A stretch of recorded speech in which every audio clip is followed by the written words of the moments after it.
भक्तों, ओम नमः शिवाय, श्री शिवाय नमस्तुभ्यम, जय श्री महाकाल। जी हाँ भक्तों, क्या आपका भी जो बच्चा है उसका जो मन है पढ़ाई लिखाई में बिल्कुल भी नहीं लगता। आप लोग बहुत ज़्यादा परेशान हैं उसकी पढ़ाई के लिए कि आखिरकार आपका जो बच्चा है वो पढ़ता क्यों नहीं है। जब भी आप उसको पढ़ाने के लिए बैठाते हो तो कहीं वो घूमने चला जाएगा, कहीं खेलने चला जाएगा, कहीं कुछ करेगा, कहीं कुछ, लेकिन पढ़ेगा बस बिल्कुल भी नहीं।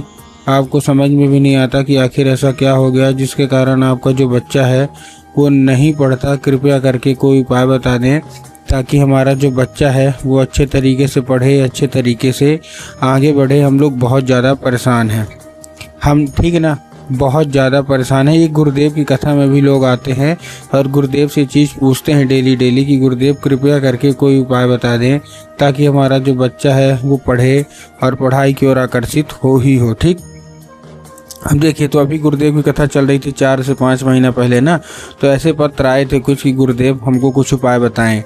तो जब ये सब देखा गुरुदेव ने कि ऐसे ऐसे मनोकामना है, तब गुरुदेव ने 2 से 3 उपाय बताए भी और कहा केवल और केवल ये उपाय कर लेना, तुम्हारे घर का जो भी बच्चा है जिसका भी मन पढ़ाई लिखाई में नहीं लगता ना, अवश्य रूप से उसका जो मन है वो पढ़ाई की ओर आकर्षित होगा ही होगा और बिना कुछ बोले, बिना कुछ कहे, केवल और केवल जो है ना वो पढ़ेगा ही पढ़ेगा।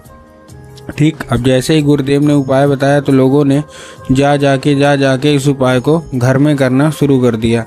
अब जैसे ही लोगों ने जा जाके इस उपाय को घर में करना शुरू कर दिया, वही लोग गुरुदेव की कथा में मात्र 1 से 1.5 महीने के बाद वापस आए। अब जब वही लोग गुरुदेव की कथा में वापस आए तो उन्होंने क्या किया, फिर से एक बार गुरुदेव को पत्र लिखा। लेकिन ये वाला जो पत्र था ये गुरुदेव को धन्यवाद के रूप में पत्र था कि गुरुदेव धन्य हो आपका, आपके द्वारा बताया गया उपाय हमने कर लिया है, हमारी सारी इच्छा मनोकामना जो है वो पूरी हो गई है, आपका कोटि कोटि धन्यवाद। तो देखिए, जो लोग भी मेरी आवाज़ अभी सुन रहे हैं ना, अगर आपको भी जानना है कि आखिर ऐसा कौन सा उपाय है जिसको करने मात्र से इच्छा मनोकामना पूरी हो जाती है, तो चलिए हम बताते हैं आपको आज की इस वीडियो के माध्यम से कि आपको करना क्या है। तो बस उपाय ध्यान से सुनिएगा और अच्छे से करिएगा ज़रूर। देखिए, जो हमारा सबसे पहला उपाय है, ये काहे का उपाय है, जो सबसे पहला उपाय है ये उपाय है हमारा 9 समी पत्र का। अब इसमें देखिए आपको करना क्या है, इसमें आपको 9 समी पत्र लेना है। ठीक, ले लिए 9 समी पत्र। अब जब समी पत्र आप लेंगे तब आपको ध्यान रखना कि समी पत्र कहीं से भी कटा फटा तो बिल्कुल भी नहीं होना चाहिए। बहुत सारे लोग समी पत्र कटा फटा ले लेते हैं जो कि गलत है, तो आपको कटा फटा समी पत्र नहीं चाहिए, इस चीज़ का आपको ध्यान रहे। ठीक, अब 9 समी पत्र लेके आप पहुँच गए कहाँ, सीधा शिव मंदिर। अब जैसे आप शिव मंदिर पहुँचे, शिव मंदिर पहुँचने के बाद आपको करना क्या है, जैसे शिव मंदिर पहुँचे, शिव मंदिर पहुँचने के बाद सबसे पहले आपको दक्षिण दिशा में खड़े होना है और उत्तर की ओर अपना चेहरा करना है।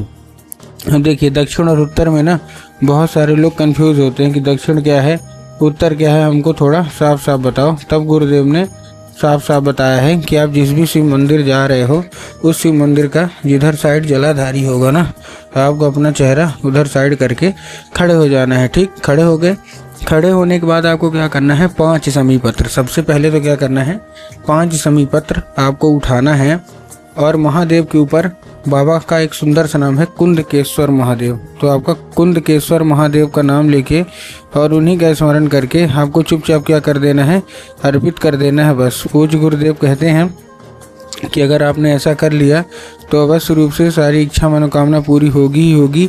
लेकिन अभी ये पूरा नहीं हुआ है, मतलब कुंदकेश्वर महादेव का नाम लेके तो अर्पित कर दिया, लेकिन अभी भी आपके पास 4 बचे हैं। ठीक ना, क्या बचे हैं, 4 समी पत्र आपके पास अभी बचे हैं। तो आपको क्या करना है, जो 5वां समी पत्र, मतलब 5 तो अर्पित कर दिए, जो 6वां समी पत्र है वो आपको कहाँ अर्पित करना है, वो आपको अर्पित करना है केवल और केवल माता शोक सुंदरी के ऊपर। माता शोक सुंदरी की जगह कहाँ होती है, जलाधारी के बिल्कुल बीचों बीच।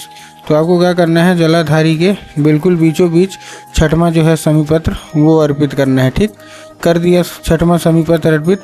6वां समी पत्र अर्पित करने के बाद जो 7वां समी पत्र है वो आपको कहाँ अर्पित करना है, वो आपको अर्पित करना है भगवान गणेश की जगह पे। भगवान गणेश की जगह कहाँ होती है, जलाधारी के बाएं साइड, मतलब लेफ्ट साइड। ठीक, तो आपने क्या किया, आपने जलाधारी के बाएं साइड मतलब लेफ्ट साइड क्या किया, अर्पित कर दिया 7वां।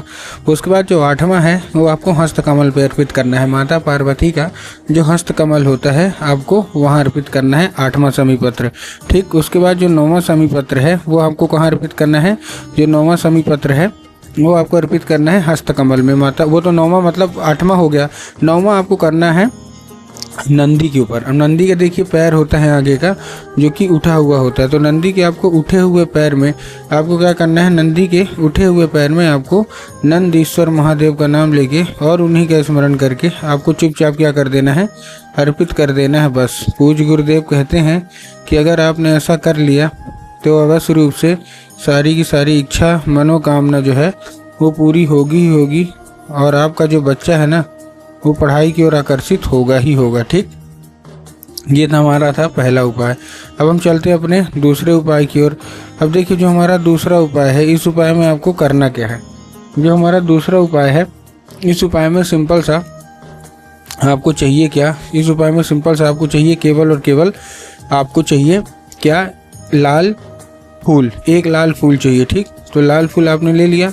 अब लाल फूल लेने के साथ साथ आपको करना क्या है, जैसे आपने लाल फूल लिया, लाल फूल लेने के साथ साथ आपके घर में माता सरस्वती की फ़ोटो या मूर्ति होना अति अनिवार्य है। अगर आपके घर में माता सरस्वती की फ़ोटो या मूर्ति है तब तो अच्छी बात है, लेकिन अगर आपके घर में माता सरस्वती की फ़ोटो या मूर्ति नहीं है तो आपको बाज़ार जाना है और माता सरस्वती की फ़ोटो या मूर्ति लाना है और अपने घर में उनको स्थान दे देना है। ठीक, दे दिया स्थान देने के बाद शाम के वक्त में जब भी आपके घर में पूजा पाठ होती है ना, तो आपको शाम के वक्त में वो जो लाल फूल है वो माता को अर्पित करना है और माता से उसको औषधि के रूप में मांगना है कि माता कृपया करके हमको इसको औषधि के रूप में प्रदान करिए। अब क्या होगा, अब ये औषधि के रूप ले लेगा। अब आपको करना क्या है, उसी रात जैसे वो औषधि के रूप तो ले लिया, अब आपको करना क्या है, उसी रात जब आपका बच्चा अच्छे तरीके से खाना पीना खा के सो जाए तो आपको वो जो लाल फूल है, ठीक है ना, क्या है वो जो लाल फूल है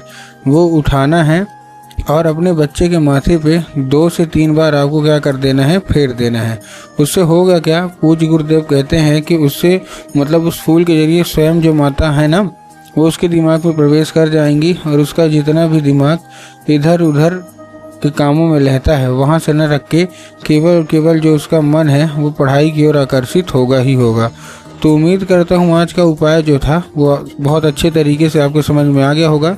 उपाय अच्छा लगा हो तो कमेंट बॉक्स में हर हर महादेव अवश्य रूप से लिख दें। ठीक, तो चलिए चलते हैं उपाय की। रोज़ ऐसे चैनल पे बने रहें तो रोज़ नए नए उपाय सबसे पहले मैं आपको जो है तो प्राप्त कराते रहूं। बहुत सारे लोगों को इससे फल भी मिला है, जो भी लोग उपाय को कर रहे हैं।